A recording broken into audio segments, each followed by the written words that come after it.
بسم اللہ الرحمن الرحیم۔ کفار کی فوج کا سپہ سالار ابو جہل اگرچہ اپنے محافظوں کے حلقے میں تھا، لیکن مسلمانوں نے وہ حلقہ توڑ دیا اور ابو جہل تک پہنچ گئے۔ اسلامی فوج کے ایک مجاہد معاذ بن عمرو رضی اللہ تعالیٰ عنہ نے ابو جہل کے پیر پر ایسا وار کیا کہ وہ شدید زخمی ہو گیا اور کراہتا ہوا زمین پر بیٹھ گیا۔ ابو جہل کے بیٹے اکرمہ نے اپنے باپ کے بچاؤ میں حضرت معاذ رضی اللہ تعالیٰ عنہ پر حملہ کر دیا اور اپنی تلوار سے ایسا وار کیا کہ ان کا سیدھا ہاتھ کوہنی کے پاس سے کٹ کر کھال سے الگ ہو گیا، کھال سے لٹک گیا۔ حضرت معاذ رضی اللہ تعالیٰ عنہ کے چہرے پر تکلیف کی ذرا بھی احساس ظاہر نہ ہوا اور انہوں نے اپنے لٹکے ہوئے ہاتھ کو الٹے ہاتھ سے اکھاڑ کر دور پھینک دیا اور بولے، یہ بھی اللہ کی راہ میں۔ پھر وہ جھکے، زمین پر پڑی ہوئی تلوار اٹھائی اور لڑائی میں مصروف ہو گئے۔ چند ہی لمحوں میں کے بعد اسلام کے ایک مجاہد نے لشکر مکہ کے سپہ سالار ابو جہل کو موت کے گھاٹ اتار دیا۔ اسلامی تاریخ کے مطابق حضرت معاذ بن عمرو رضی اللہ تعالیٰ عنہ نے ابو جہل پر وار کیا، لیکن وہ خود زخمی ہو جانے کی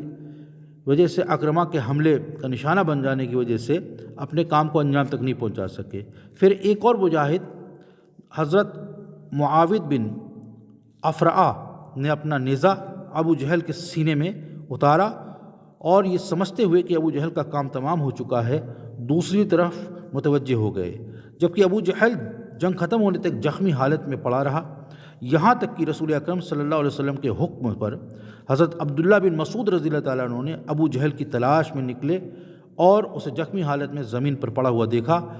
یہاں حضرت عبداللہ رضی اللہ تعالیٰ عنہ اور ابو جہل کے درمیان کچھ بات چیت ہوئی، جس کے بعد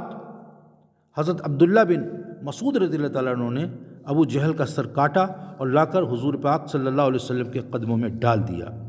یہاں یہ بتانا بھی لطف سے خالی نہ ہوگا کہ حضرت عبداللہ بن مسعود رضی اللہ تعالیٰ عنہ وہی ہیں جو کاتب وحی کے زمرے میں آتے ہیں۔ یہ جو قرآن شریف جب نازل ہوتا تھا تو یہ قرآن شریف کو لکھتے تھے اور ان چند افراد میں شمار ہوتے ہیں جو رسول اللہ صلی اللہ علیہ وسلم پر نازل ہونے والی قرآن پاک کی آیات کو لکھنے کا اہم فریضہ انجام دیتے تھے۔ اور ابو جہل کا اصلی نام عمرو بن ہشام بن مغیرہ مخزومی اور اس کی کنیت ابو الحکم تھی، لیکن اپنی ہٹ دھرمی، اسلام دشمنی اور رسول اللہ صلی اللہ علیہ وسلم کے ساتھ شدید عداوت کی وجہ سے وہ ابو جہل کے نام سے مشہور ہوا تھا۔ ابو جہل کے موت کی بعد لشکر کفار کے حوصلے پست ہو گئے اور ان میں خوف و دہشت کی لہر دوڑ گئی۔ وہ اپنی آنکھوں سے دیکھ رہے تھے کہ ان کی تعداد مسلمانوں سے بہت زیادہ ہونے کے باوجود وہ ان کا آگے بڑھنا نہیں روک سکتے، لہٰذا ان کے قدم اکھڑ گئے اور انہوں نے پیچھے ہٹنا شروع کر دیا، اور چونکہ ان کا پیچھے ہٹنا پھر سے جنگ کرنے کے لیے نہیں تھا، لہٰذا یہ کہنا چاہیے کہ انہوں نے پسپائی اختیار کی اور 70 بت پرست ساتھیوں کی لاشیں میدان جنگ میں چھوڑ کر وہ بھاگ کھڑے ہوئے۔ ابو جہل کے علاوہ قریش کے دوسرے نامور سردار جن میں ابو سفیان کا سسر اور سالہ بھی شامل ہے، جنگ بدر میں اپنے انجام کو پہنچے۔ اس جنگ میں اگرچہ مسلمان تعداد کے لحاظ سے قریش کی فوج کے مقابلے میں صرف 1/3 کے برابر تھے، لیکن اس کے باوجود انہیں صرف 14 سپاہیوں کا نقصان اٹھانا پڑا۔ بھلا وہ